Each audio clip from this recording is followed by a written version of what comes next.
I'm Anil Kumar. Welcome to my series on providing solutions to EQAO Grade 9 test papers. In this video, we'll discuss solution of 2016 test papers. Here are a few formulas which should be remembered by you. Most important is sum of interior angles 180 degrees times n minus 2, and these formulas for area and volume. I'll provide you complete solution of the test paper and also give you 3 bonus questions which are expected in this year. Now here is my email address. In case you need any help, you can always send me your questions on this email. I'll be answering them as soon as possible. Let me thank EQAO, Education Quality and Accountability Office, for sharing these questions. We are now going to solve one by one 2016 question. You need actually a good pencil so that you can blank circle in dark pencil color these solutions as shown here. I will be writing the solutions with ink. Here are few other questions which I'll be discussing. We should understand how to find area of a composite figure. And here is a question which I expect this year. So this question I'll add at the end of this video. Another important concept which I expect this year is about area of regular polygons. Here is the derivation for the same. We'll also add this particular question at the end of our solutions. Now, let us begin with the actual test paper of 2016. We'll have 8 multiple choice questions to begin with. Then we'll have open response questions, and then again end with multiple choice questions. Let's answer them one by one. Question number 1. A ball is dropped from the height of 25 meters. The ball's height, capital H, in meters, after n bounces is represented by the equation h equals to 25 times 1 over 2 to the power of n. What is the height of the ball after 4 bounces? So we have to replace this n with 4, right? N equals to 4. So let's see how to solve it. So n equals to 4 because n is the number of bounces. So the height will be how much? Height will be equals to 25 times 1 over 2 to the power of 4, which is 25 times 1 over 16. 2 to the power of 4 is 16. So A is the right option, right? So I'm actually just circling the answers here. You need to circle these answers, rather fill in the answer sheet, right? So I hope this point is absolutely clear. Now let's take question number 2, which is a cube with a given side length is pictured below. Which algebraic expression represents the area of one face, right? So only one face area. So in cube all the sides are equal, so the area is going to be x times x, which is equal to x square. So in this case it is option C which is the right option, right? So we'll circle C for question number 2. Now let's look into question number 3. A school is planning a car wash to raise $600. There will be 8 teams. Each team will wash 2 cars per hour. The car wash will last 5.5 hours. Each team will take 2 15 minutes breaks. How much should the school charge per car to raise exactly $600? Now this question is slightly difficult than other multiple choice questions. Let us try to understand how do we solve it. Now here, important thing is to understand that there are two 15 minutes break. That means two 15 minutes break means half an hour break, right? So half an hour break. Is that clear to you? Now, let's go through this question again. It says there are 8 teams. Each team will wash 2 cars per hour, right? So in 1 hour, 2 cars by 8 teams means 8 times 2 cars, right, in 1 hour, right? This is in per hour. So 2 cars per hour, right? Now, the car wash will last 5.5 hours and there's a break for half an hour. So they'll work for only 5 hours, right? So they work for 5 hours. Do you understand? Now, if they work for 5 hours, how many cars are being washed? Hours and hours cancel. 5 times 2 is 10 times 8 is 80. Right? So we have 80 cars to be washed. Now what do we need? We need $600 after washing these 80 cars. How much should we charge per car? You are allowed the calculator. However, we can easily do this calculation. You need to divide 600 by 80 cars. So you'll get dollars per car. Do you understand how the units go? So we can divide this by 10 first. Now 8 times 7 is 56. We get 40. 8 times 5 is 40. So exactly you should be charging $7.50. So I hope this calculation is absolutely clear. Writing units when we do this calculation helps you to understand what should come in the numerator and what should come in the denominator, right? So that is a higher difficulty question, but I hope now the concept is clear. Now let's take question number 4. Question number 4 is, which of the following is equivalent to this expression? We just need to expand, apply the distributive property. So multiply by 3 both the terms. We get 15x minus 3. And here with minus 2, right? This sign is negative. So when you multiply by minus 2, we get minus 6x, right? And when you multiply minus 2 with 5, you get minus 10. Is that clear? So that is the expression. Now 15x minus 6x you have to do, minus 3 minus 10, and that is 9x, and this is minus 13. So option A is the right option. So I hope this is absolutely clear, right? So that is how you're going to solve it. Now let's move on to the next page and see what is question number 5. Question number 5. Information about the relationship between the height of a plant and time is shown on the grid below. So that is height in centimeters and time in number of weeks, right? Which table of values show only information about this relationship? So let's figure it out. The first one says 1 and 2. At 1 it is 0.5, not 2, so this is not correct. The second one says 2, 1. At 2, 1, right, this is correct. 3, 2, so at 3 it is 2, that is also correct. At 5 it is 6, that is also correct. So option B is the right option. Clear? So that is reading from the graph and relating to the data. Question number 6 is, 2 golf courses offer student memberships.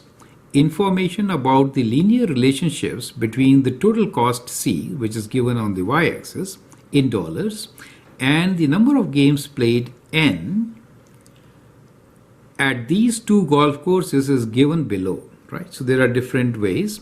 So this is a line diagram where we are saying that at first golf course, $10 is the base, and for every game you pay $10 more, right? So if you compare these two, so basically the cost here is a fixed cost of $10 plus $10 for each game, right?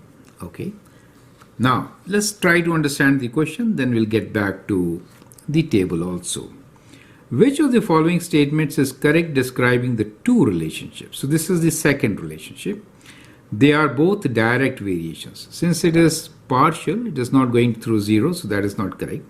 The first is direct variation. No, that is not correct. Now part C is, the first is partial variation, that's correct, with the initial value of $10, that is also correct. And the second is a direct variation. Now, we need to check this, whether the second is a direct variation or not. How do you check it? Well, here is the simplest way to do. Direct variation means that cost is equal to some constant times n, right? That is direct variation.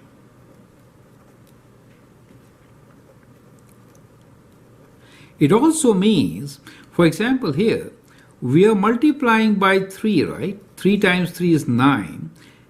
We have to see if the cost also gets multiplied by 3. If it does, it is a direct variation. So 51 times 3 is what? 3 times 1 is 3, 3 times 5 is 15. Well, that matches. Do you see that? So that means this is a direct variation. So option C is the right option. Correct? Option C is the right option. And this is probably the simplest way to check this. Okay, so that is how you should be checking direct variations. So this is very important. Let me write here important. Concept. Okay, let's move on to question number 7 now. The graph below shows Joe's distance from a wall as he walks. So it's going away, standing still, and then coming towards. That is what it is. Let's see the description. Which statement describes Joe's walk? A. Joe walks towards, that is wrong. B. Joe walks away from the wall, stands still, and then walk towards the wall. That is absolutely correct. Is that correct? So that is how you have to do. Once you find the correct answer, you don't really have to read the others because that could be confusing at times. Now let's move on and take the next question, which is again based on line graph. Consider the graph. Which of the following is an equation representing this graph? So let's write down our equation. 6 is fixed value. P, independent variable, should be equal to, this fixed value is plus 6, right? And what is the slope? Let's take this point. It is going down, so it is negative, right? Now it goes down by 2 units, and then right is by 1 unit, right? So it is P is equals to minus 2n, right? So minus 2n plus 6. Let us see which one matches, right? So if you see, option C is the correct option, right? So that is how we are going to answer this. And now we have open response questions. So in open response questions, you have to describe your answers. I hope by now you have learned all these multiple choice questions without difficulty. Now let us see how to answer the open response questions. See the solution of question number 9, which is open response question. It's about floor areas. The diagram of the floor shown below has algebraic expressions for the length of its sides in meters, right? 4x minus 3, 5x and all. Determine an unsimplified expression for the total area of the floor A in meters square. So how can you do it? There are many ways. You can divide it into 2 rectangles, add and then do it. That is one way of doing, right? So we'll do 2 methods. So first method, let's divide it like this, right? So we have 2 areas. This is area 1, this is area 2. So we can just figure out how much is each, and then we can find the expression. So area 1 is length into width. Now this is the length, which is 4x minus 3. We are going to multiply this by the width, which is 5x. Correct? And For the second one, the length is 3x minus 3. So we're going to add this with 3x minus 3 times 2x. So that is one method, right? Add the two areas. The other method is you can think about making a square like this. I mean a rectangle, and then taking away this area, right? So we'll call this as option 2. So in this option, what we are going to do is we are going to find the whole area of the big square, which is big rectangle, I should say, sides are different. That is to say, we'll find this area, and from that we are going to take away a small rectangle. So the whole area is 4x minus 3 times 7x, right? This length and width.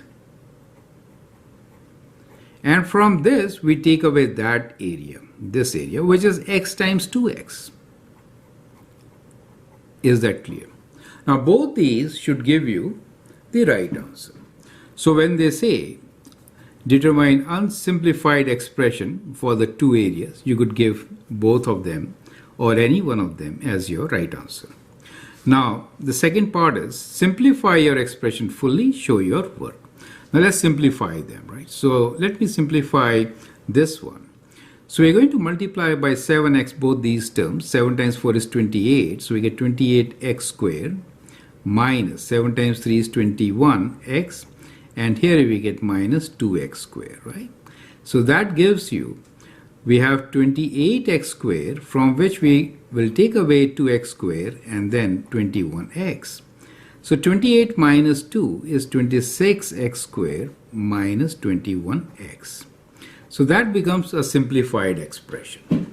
Let us see what we get from the left side. If I multiply by 5, I get 5 times 4 as 20x squared minus 5 times 3, 15x. And here we are multiplying by 2x, so we get plus 6x squared and minus 2 times 3, 6x. Now 20x squared plus 6x squared is 26x squared, and minus 15 and minus 6 gives you minus 21x.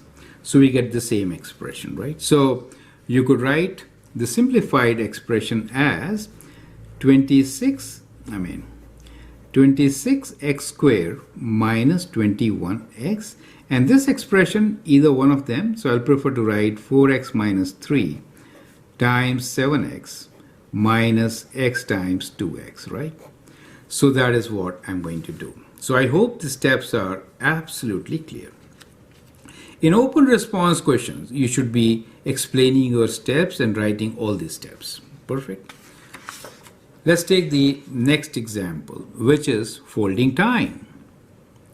A piece of paper is folded in half, which results in 2 layers of paper. Then the paper is folded in half again to make 4 layers, and so on. So initially we have only 1 layer, and then we have 2 layers, and here we have 4 layers. This information is also provided to you in the form of a table. The number of layers and the number of folds are recorded in this chart. So 0 fold, right? 0 fold, 1 layer. 1 fold, 2 layers, 2 fold, 4 layers. Now the question is, determine whether this relationship is linear or non-linear. Well, clearly it is non-linear, right? Since they are increasing by different amounts. Here it is plus 1, and then here it is plus 2. Now in the third fold, it will be 4 times 2, which is 8, so it is going to increase by 4. Now this difference is constant or not? No, it's different, right? Since common difference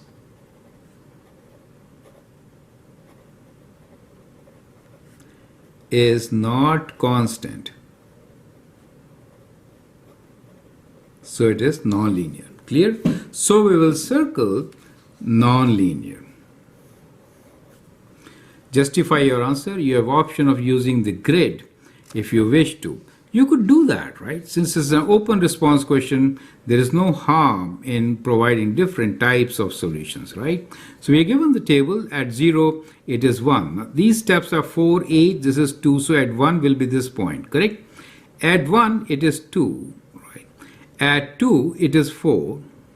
At 3, it is going to be 8, which is 2 to the power of 3, right? 2 to the power of 3.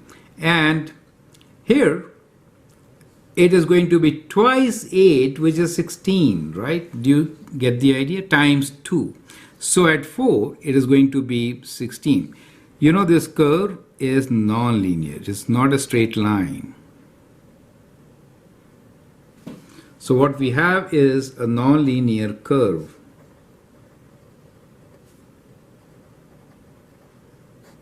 Correct? It is basically an exponential growth, right? It increases rapidly.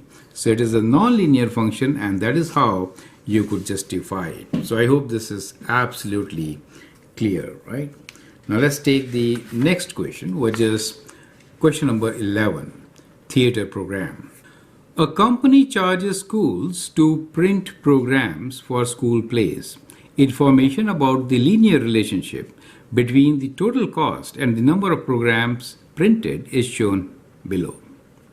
Determine the equation to represent this relationship, right? So n is the variable, the number of programs, c is the cost. To find the relationship, we know it is a straight line. It says a linear relationship. Means you could write c as equal to the rate, which is m times n, plus b, the y-intercept. Now to find m, what can I do? I'll do c2 minus c1 over n2 minus n1, right? So let's take these two values. We have 250 minus 220 divided by 500 minus 350, right? So 250 minus 220 is 30 divided by 150, and that gives you 3 goes 5 times 1 over 5. Okay? So that is the value of m. So we can write the equation as c equals to 1 over 5n plus b. To find the value of b, we can take one of these points. So let's take 500 and 250. So cost is 250, so I'll substitute 250 here and 500 for n. So 1 over 5 times 500 plus b, right? So this goes 100 times. So we have 250 minus 100 equals to b, which is clearly 150. So we get our equation, right? So we know the value of b. So we can write the equation as cost c is equal to 1 over 5n plus 150 as the fixed cost. Is that clear to you, right? So that is how you could answer this. You have the option of using the grid for this. Well, I'll not take this option. I have given good enough explanation here, and that is perfectly fine. So let's move on and take up the next question, which is question number 12. It says two lines are represented by the equation line 1 x minus 2y plus 6 equals to 0. Line 2 is 3x plus 6y minus 18 equals to 0. Determine which line could be represented by y equals to minus half x plus 3. Circle line 1, line 2, or both. So let's figure it out. So we need to isolate, right? So let's isolate. So we have first line as x minus 2y plus 6 equals to 0. Now, we can take x and 6 on the other side. So we get minus 2y equals to minus x minus 6. Now we'll divide by minus 2. So we get minus x divided by minus 2 minus 6 divided by minus 2. Now that gives you what? Well, minus and minus becomes plus. So we get half x here minus and minus becomes plus, and this is plus 3. So definitely this is not minus half x, so that is not correct. Let's do the other line now. Okay, so we have 3x plus 6y minus 18 equals to 0.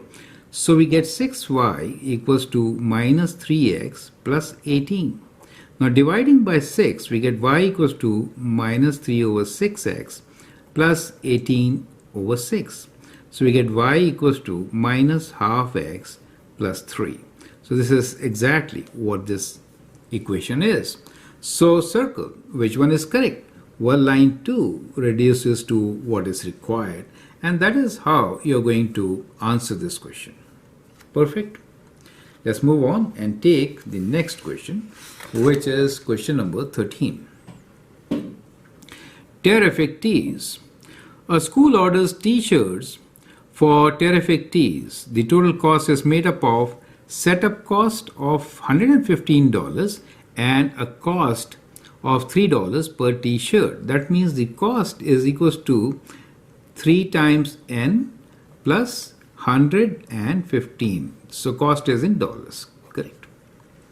Terrific Tees require a minimum of 25 t-shirts. The school can spend a maximum of $800. Determine all possible values of the total cost and the number of t-shirts n for this situation. Show your work. So we can start with the minimum, right? So minimum is 25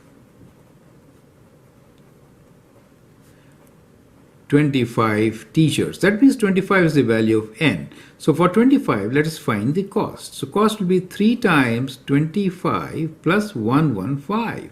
Now that gives you 75 plus 115. Correct?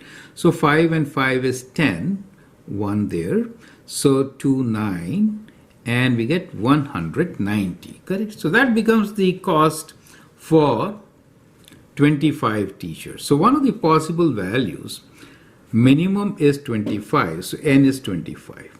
Now it says, determine all possible values of the cost and the number of t-shirts for this situation. We know maximum is $800. So let's find maximum now. So maximum we know $800. So, but we don't know n. We'll figure out n now. So we can do 800 minus 115 equals to 3 times n. So when you take away 115 from 800, we get borrow. So 9 take away 1 is 8 and 7 take away 1 is 6, right? So we'll divide this by 3 to get n. So when you divide, we get 3 times 2 as 6. 3 times 2 at 6. This is 25, so 8 point something. So that means we have 228 as the maximum value, right? So the number of t-shirts could be 25, 26, 27, and so on till 227 and 228, right? So those are the possible options, correct? Now, let us also see for 228 what is the cost. So let's find the cost for 228. So cost is equals to 3 times 228 plus 115, right? So 3 times 8 is 24, 2. 3 times 2 is 6 and 2, 8. 3 times 2 is 6 plus 115, right? So 5 plus 4, 9. 1 plus 8, 9. 1 plus 6, 7. So its maximum is $799. So here, for possible costs in dollars, we know that the minimum cost is 190, right? And the maximum is 799, and it is increasing by 3 each, right? Plus 3 each time, each n, right? So we can write this cost here as 190, 193, 196, and so on. And we can do 799 as the last one, and then we do 796 and so on, right? So that is how we can get all the values. Is that clear to you, right? So this number here is increasing by 3 each time, and this number here is increasing by 1 each time. Perfect. So that is how we are going to answer this question. Let's move on and take question number 14. 6 and 5 sides. This is a very interesting question. I'd like you to pause the video, think about it, and then look into my suggestions. A regular hexagon and a regular pentagon are joined as shown. Complete the table below with the values of x and y. Justify your answer using geometric properties. We need to basically find the value of x and y, right? Now, how do we figure this out? Now, this is 6 sides. Regular means all 6 are of equal length. So, what is the angle in each internal angle? Well, sum of angles for hexagon. Let's work with hexagon first. Now, for hexagon, sum of interior angles is equal to 180 degrees times, the formula is n minus 2. N is 6, right? Hexagon means n equals to 2. So we get 180 times, 6, n is 6. We get 6 minus 2. So that is sum of interior angles, right? So we get this value as 180 times 4, correct?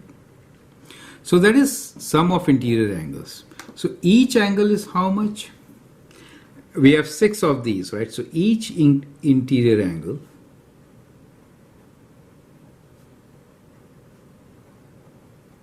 angle will be equal to 180 times 4 divided by 6, correct? Since there are 6 of these, right? There are 6 of these. All are equal to x, clear? So when you divide by 6, you can simplify. 6 goes 3 times in 18, so it is 30.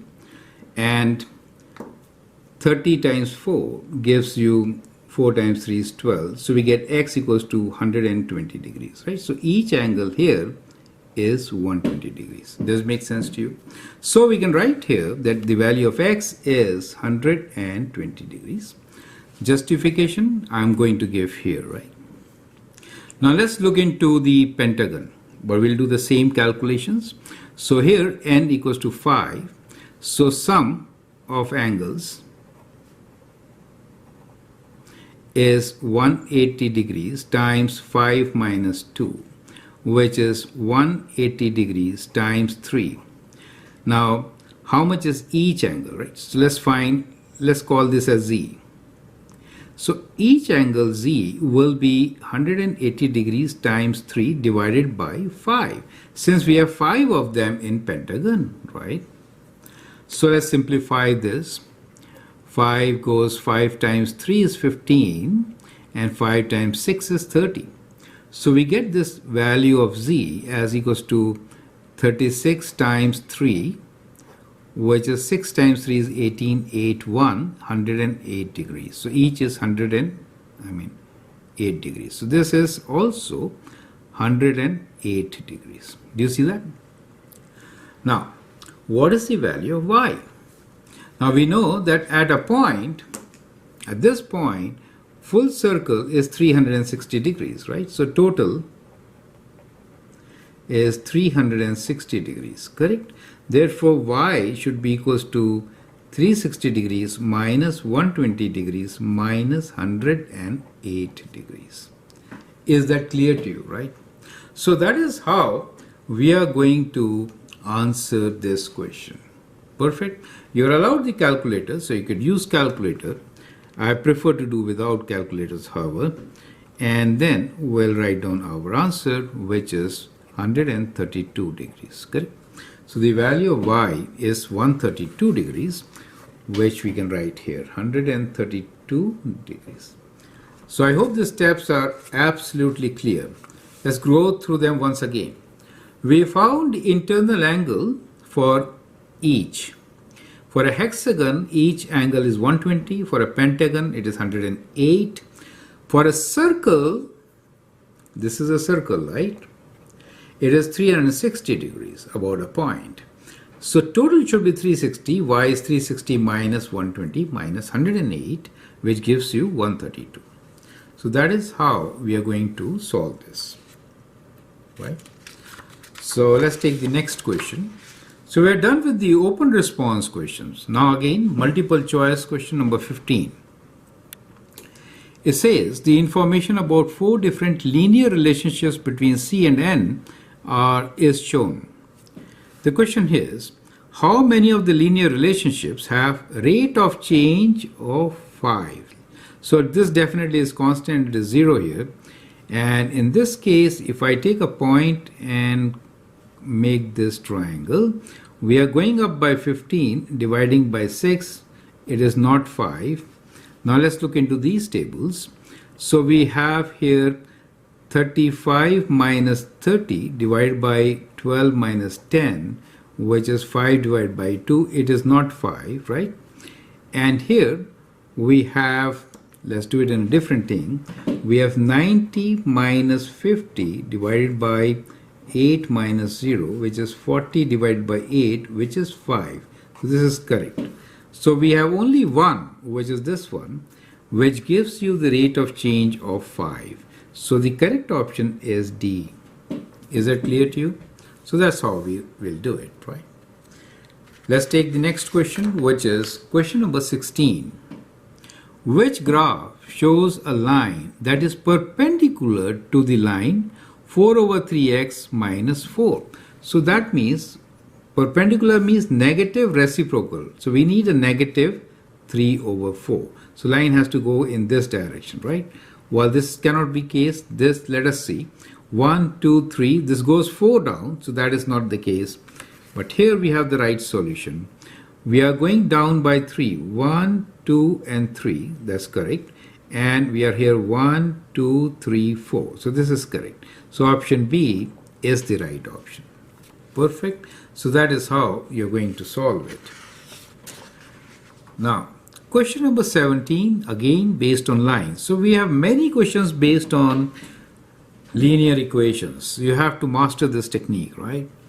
What is the equation of a line perpendicular to the line represented by this? So again, we have slope, which should be 2 over 3 this time. Negative reciprocal, right? So we have 2 over 3 here, right?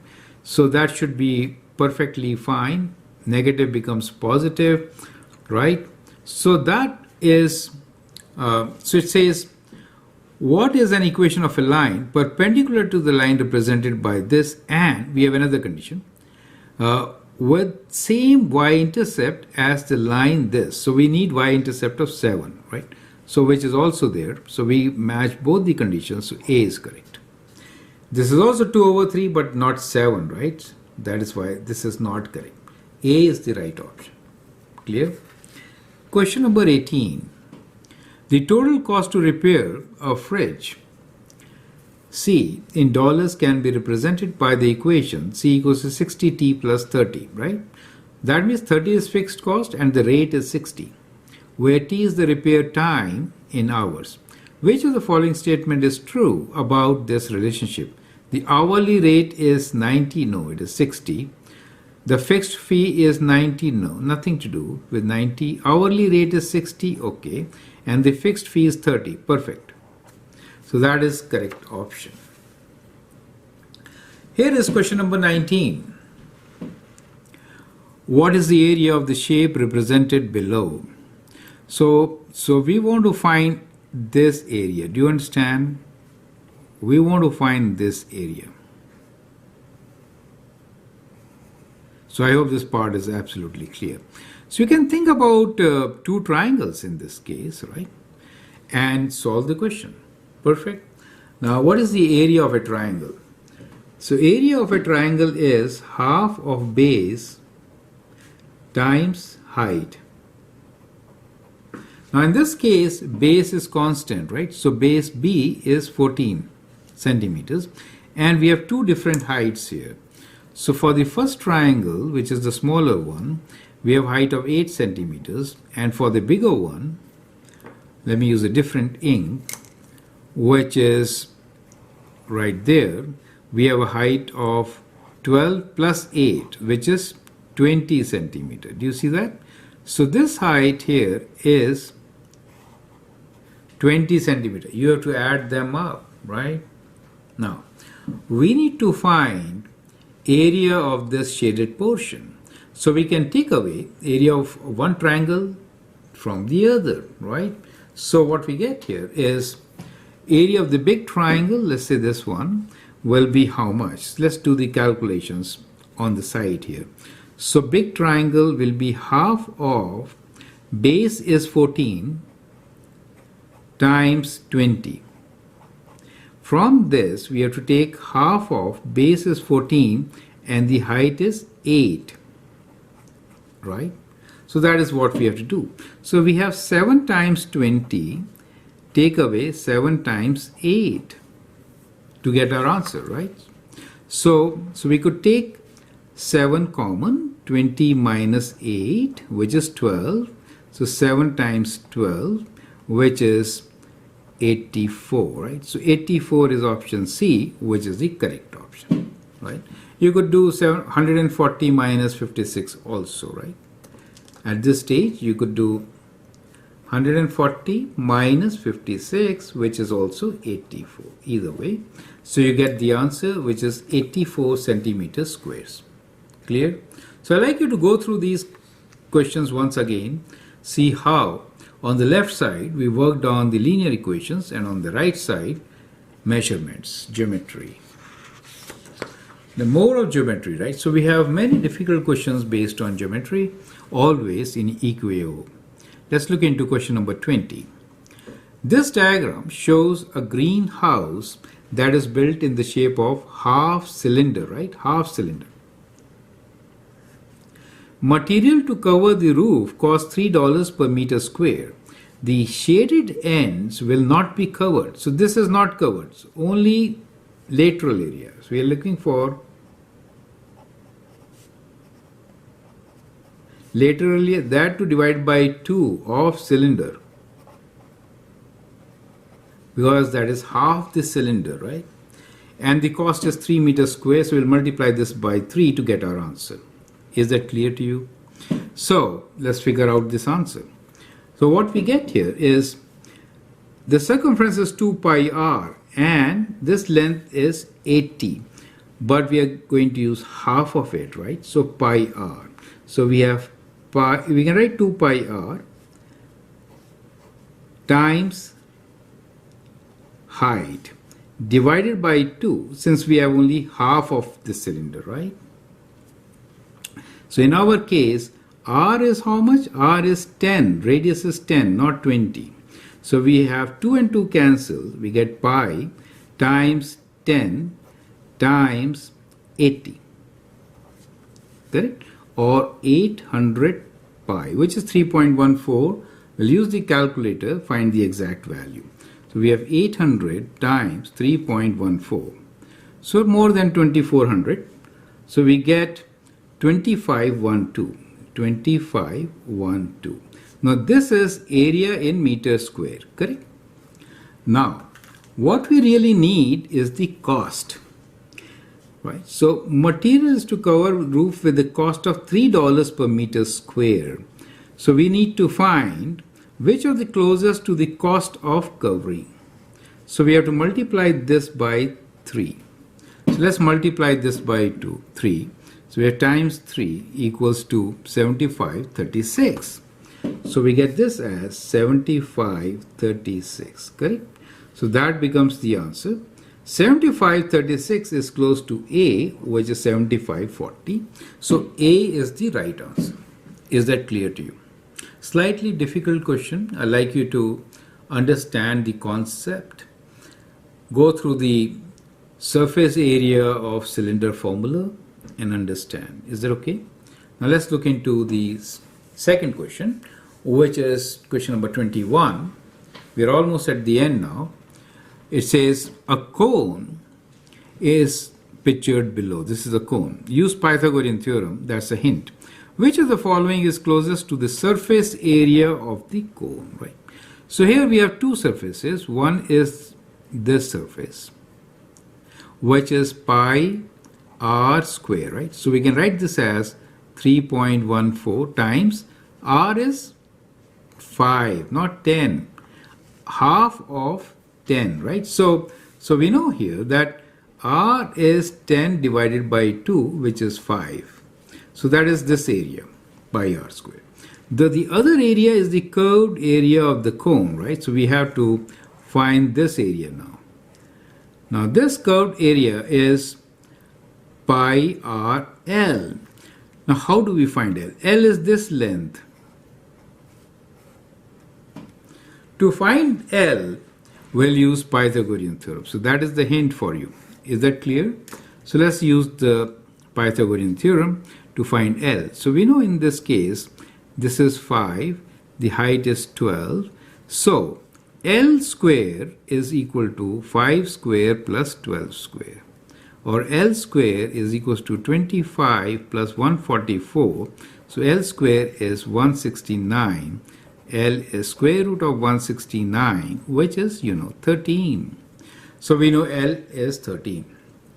Therefore, the curved area is 3.14 times the radius, which is 5 times 13. Is it okay?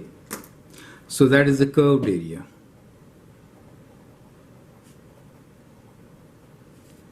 Right?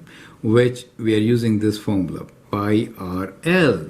So let's use the formula and find the answer. 3.14 times 5 times 13, which is in decimals equal to 204.1. Correct?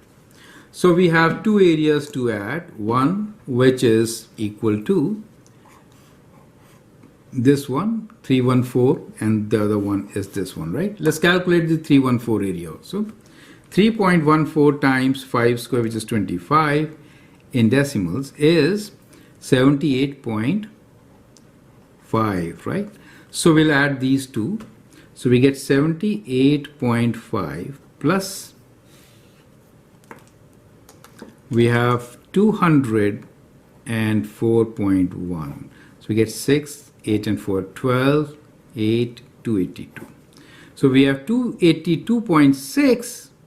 So B is the right option, which is 283 centimeters square. Is that clear to you? So that is how we are going to do. So basically, we have to add the area of the circle and the lateral area, correct? Both the areas. So this is our area 1, this is area 2. When you add them up, you get your answer. Perfect. So have a good look at these questions. They are very good questions and they are expected to be repeated. So go through them. Last question here is question number 22. Now after this question, I'll actually add 3 more questions which I discussed with you earlier. They are expected in the coming test papers. Let's first finish off with question 22. Which of the following composite shapes has 900 degrees as the sum of interior angles? Which of the following composite shapes has 900 degrees as sum of its interior angles? We are given 4 different choices here. Let us see how to answer this question. If you notice, we have kind of a square in each one of them. So if you look at the square itself, it gives you 4 right angles here. That means we already have 360 degrees for each, right? So that means 360 degrees for the square part, right? Now, what we could do is that from 900 degrees, we can take away 360 degrees. So we are left with, from 10, if you take 6, it will be 4. And from 8, when you take 3, it will be 5. So 540 degrees should be the angle for the polygon, right? So the other polygon, so plus polygon angle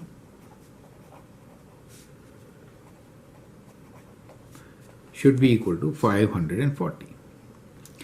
Now we know the formula that 180 degrees times n minus 2 is sum of angles.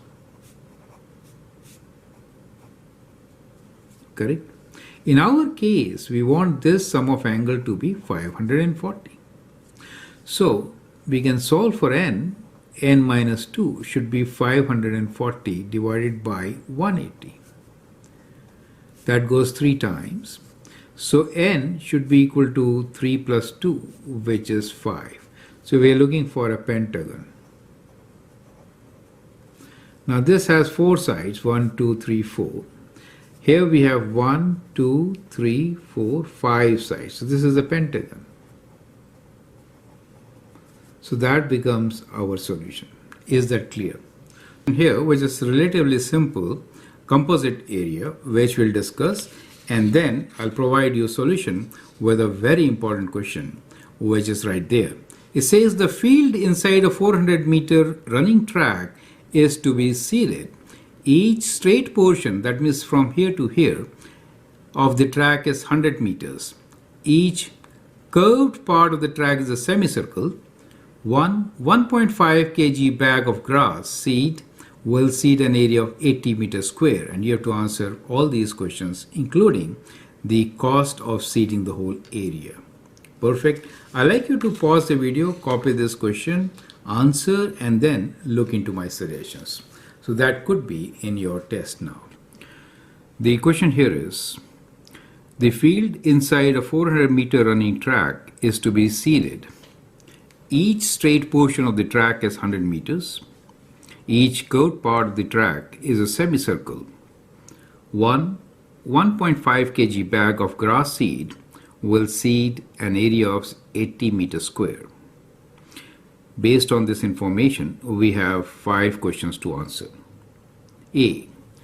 What is the length of the curved part of the track? B. Calculate the width of the field. C. Calculate the area of the field. D. Determine the number of bags of seed required. E. 1.5 kg bag of grass seed costs $12.64. How much does it cost to seed the field? Now this is a very popular question at many test papers. I hope its solution will help many. Feel free to pause the video, answer the question, and then look into my suggestions. Now let's try to understand. We are given a field inside 400-meter running track. That means the perimeter is 400 meters, right? So we know that the perimeter of this field is equal to 400 meters. Now each straight portion of the track is 100 meters. That means this is the straight portion, which is 100 meters. So we have these straight portions which are 100 meters each.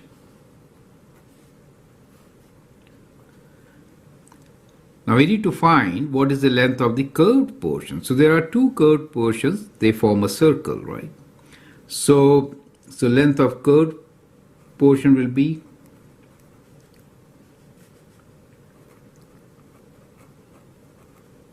$400. Take away 2 times 100, right? 2 times, let me write 100 here. So that gives you 200. So the curved surface is 200. So we get the first answer. What is the length of the curved part of the track? So it is 200 meters. Part B is calculate the width of the field. So let W be the width. Now, since we know that the circumference is how much? The circumference for a circle is 2 pi r, right? And that should be equal to 200. That means the radius in this case will be equal to 200 divided by 2 pi. We can calculate this. We're saying for this circle, radius r, right? So that is the radius r. So let's calculate the radius of this circle. So we'll divide 200 by 2, and then we'll divide it by pi. We'll take value as 3.14. So in decimals, we get 31 point, let's say 85.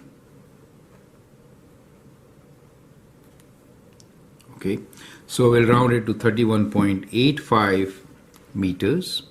So that becomes the radius. We need to find the width. So width W is 2 times is radius, let me write 2 times radius, so which will be 2 times 31.85. So let's multiply this by 2 to get our answer in decimals, which is 63.7.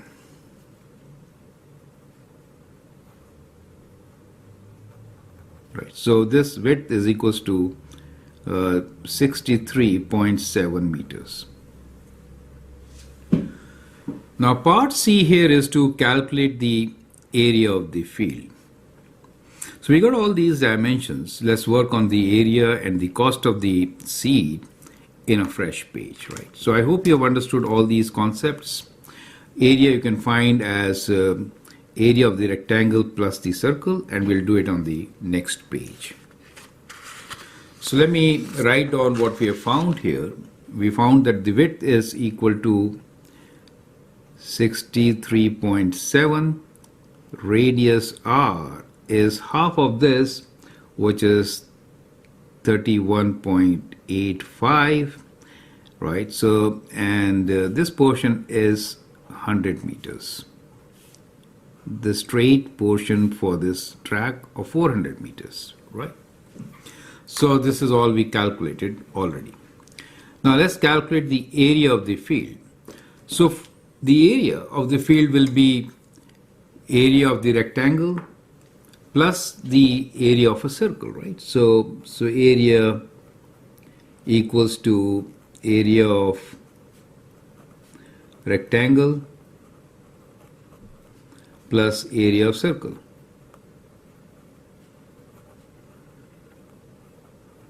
So area of rectangle in this case is 100 times the width, which is 63.7, plus area of the circle is pi r square, which is 31.85 whole square, correct? So we can calculate this area now. So we have 100 times 63.7 plus 3.14 times 31.85 square, which, sorry, something wrong. Okay, so let's calculate this area now, which is 100 times 63.7 plus pi r square, so pi is 3.14 within brackets 31.85 square, and that gives you area of 9555.28 meters square, right? So we get 9555 meters square as the area of the circle, right? So we found the area as equal to 9555 meters square, right? Now determine the number of bags of the seed required. Now we are also given the information that 1.5 kg bag of grass seed will seed area of 80 meters square, right? So we'll use this information to find the number of bags required. So one bag, so forget about 1.5 kg, one bag will seed 80 meters square. So number of bags will be how many? So area divided by 80. So we have 9555, that is the area, divided by 80 will give you the number of bags. So let's divide this by 80, and we'll take a whole number, which is 1. When we write 119, 0.4. You cannot buy half of a bag, right? So you need to round it to a whole number. So that is going to be equal to 120, right? So 120 bags. Is that clear to you, right? So you cannot buy half of a bag. That is going to be the number of bags. So to find the number of bags, we divided area by 80 and got our answer as 120 bags. Part E is 1.5 kg bag of grass seed will cost $12.64. How much does it cost to seed the field? So we need to multiply now the number of bags with the cost of each bag. So we get this as 120 times 12.64, right? Let's figure this out. We have 120 times 12.64, which is equal to, in decimals, in dollars, 1516.80. So that becomes the cost of seeding the area of this running track whose perimeter is 400 meters, right? So that is how we are going to answer this particular question. So I hope all the steps are absolutely clear. So let's go through this solution once again. In short, what we did was, we know that this straight line is 100 meters on both sides, 100 is 200. So the circle circumference, two semicircles make one circle, right? So we have two semicircles here which make one full circle, right? So that circumference is 2 pi r, which is 200 meters. Dividing 200 by 2 pi, we got our radius, right? That radius times 2 is the width. So we got the width.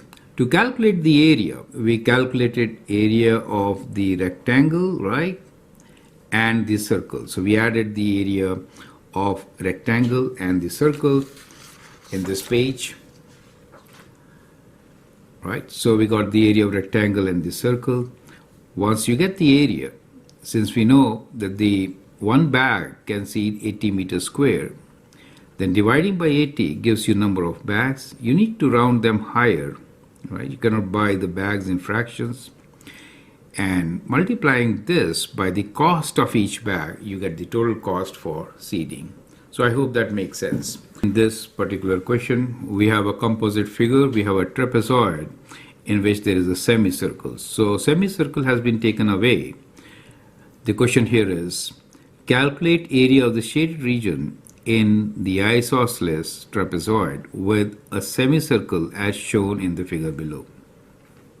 You can always pause the video, answer this question, and then look into my suggestions. Now, two formulas which you need to remember to find the area is area of a circle is pi r square, and area of trapezoid is E plus B times height over 2, where A and B are lengths of the parallel sides. So if we have a trapezoid, it may be isosceles, it may not be isosceles. So A and B are these two sides which are parallel basically, and height is the distance between them, then that becomes the area of the trapezoid. Knowing this, it should be simple enough to calculate the area of the shaded portion.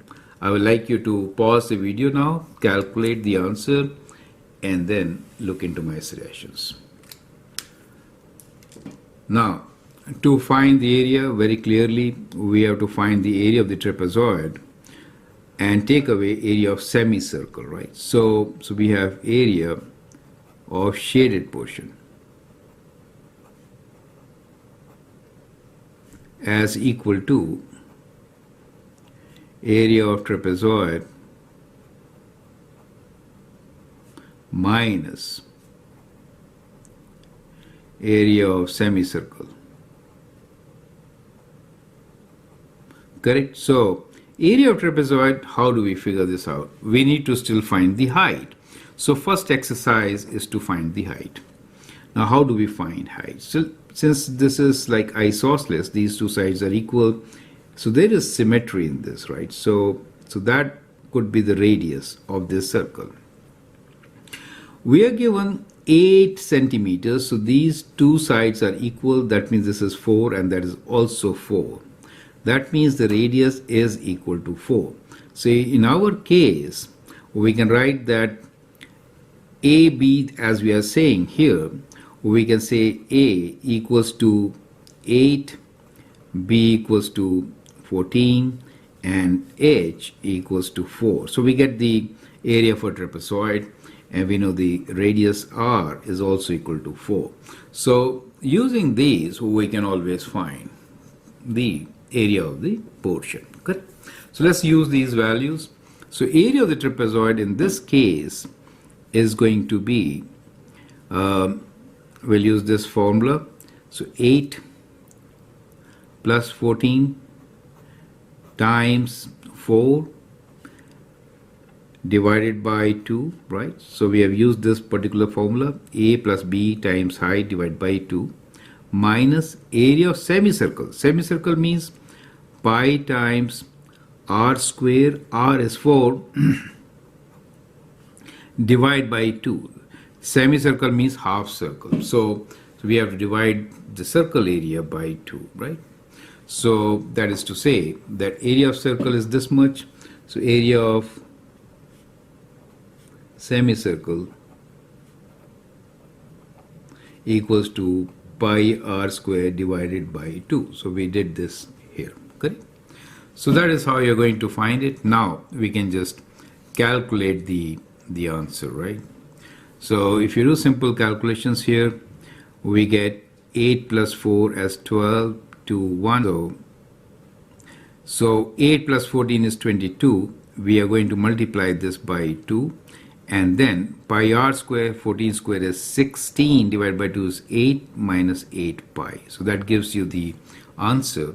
And the units will be centimeters square. Is it clear to you? Let's use calculator.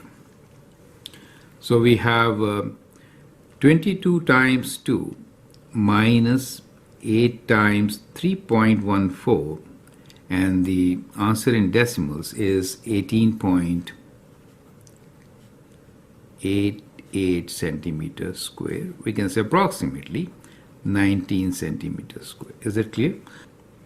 In this video, we will derive a formula to find area of regular polygon. We'll take up two examples, one to find area of hexagon and the other one to find area of octagon. I'll provide you links for calculating the area using alternate methods. We'll also have in this series area of irregular polygons. So let's begin by understanding a very important term which is called apothem. Now, apothem of a polygon is the distance from the center. So this is the center of the polygon. Let's call this as O. To any side of the polygon. So this is the side of the polygon S. So this distance A from O to this side, so the shortest distance, is apothem. So the apothem of a polygon is a distance from the center of any side to any side of a polygon and is also the height of the triangle between the center and the two consecutive vertices. So if you're looking into these two as consecutive vertices, then a triangle is formed joining the center and these two consecutive vertices. So apothem A is also the height of this triangle, right? So that is how we actually define this term. Now, since you can see that if we have a regular polygon with n sides, so if we have n sided regular polygon,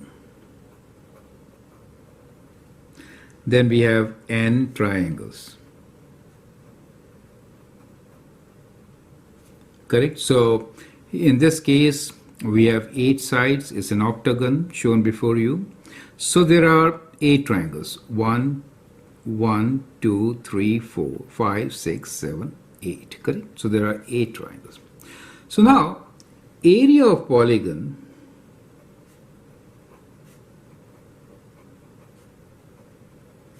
is equal to number of triangles, which is n in our case, times area of each triangle,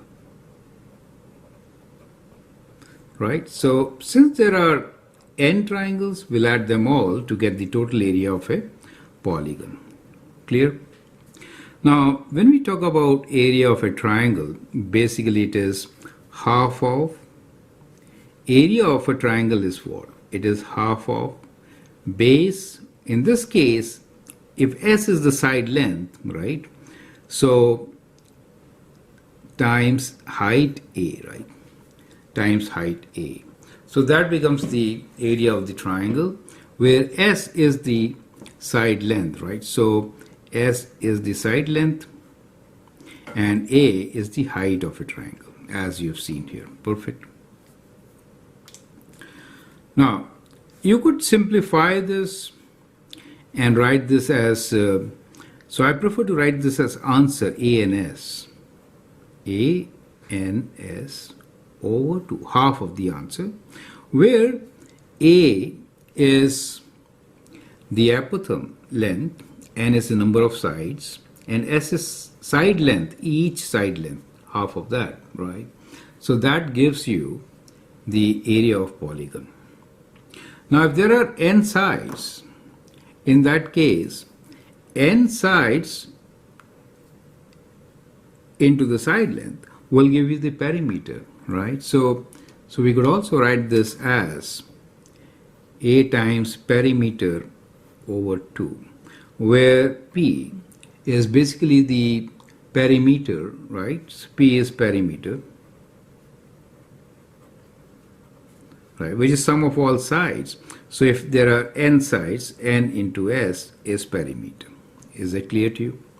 So area of any regular polygon can be written as apothem times perimeter divided by 2, or apothem times number of sides, side length divided by 2. So that becomes a standard formula which can be utilized to find area of a polygon, right? So basically, area of regular polygon equals to half of apothem times perimeter. Is that clear to you? So that is a standard formula which you can always use and find area of a regular polygon. Perfect. Now let's take 2 examples. Here is your first example. We already know what apothem is. It is the distance from the center to any side, right? So this is the apothem. In this particular case, we are given octagon. That means n equals to 8, right? And in this case, we are given the value of A, apothem, as 24.75, and side length of each side is 20.5. So what is the area of polygon? Will be answer, right? We'll write ANS divided by 2. Easy to remember, right? So just multiply these 3 terms. So we get what? We get 24.75 times number of side 8 times side length, which is 20.50, or you can write 5 divided by 2. Units. Since we are not given any unit here, we'll write unit square. Is it okay? So let's do the calculation now. So we have 24.75 times 8 times 20.50, and we are going to divide this by 2 to to write our answer in decimals as equal to 2029.5 units square. Is that clear? So that is how you are going to find the area of a polygon. Easy, right? Now let's take another example. So in these examples, I have given you the apothem and side length. Now in this case, the question is, find area of a regular hexagon with side length of 20 centimeters. So we are given side length of 20 centimeters and apothem of 10 square root 3. Now we're talking about hexagon. Hexagon means six-sided. So we know n is equal to 6. Correct? So now you can actually pause the video, calculate the answer, and then look into my suggestions. So area of this hexagon, I should say regular hexagon, is answer, right? Product of apothem, number of sides, and side length, divide by 2. So A is 10 square root 3, number of sides 6, and side length is given to us as 20 centimeters. Units will be centimeters squared. We are multiplying these sides, right? N is numbers, so A and S are side lengths, divide by 2, correct? So now it's easy to calculate. You can actually divide it by 10, and you know 10 and 10 100, 600 square root 3 centimeters square, right? So that's how you could calculate the answer. You can find decimal equivalent also. 600 times square root 3 is equal to around 139.2 centimeters square, or approximately 139 centimeters square. Is that clear to you? So it's easy to remember, and I hope you have understood the concept behind. So a regular polygon of n sides will have n triangles. To find area of a triangle, it is half base into height. That height is called the apothem. So once you know the side length, which is the base, and apothem the height, you have the area of a regular polygon. Correct? I'll provide you links for alternate methods of finding area of regular polygons. Also, we'll look into how to find area of irregular polygons. I hope the concept is absolutely clear. Feel free to write a comment, share your views, and if you like and subscribe to my videos, that'd be great. Thanks for watching and all the best.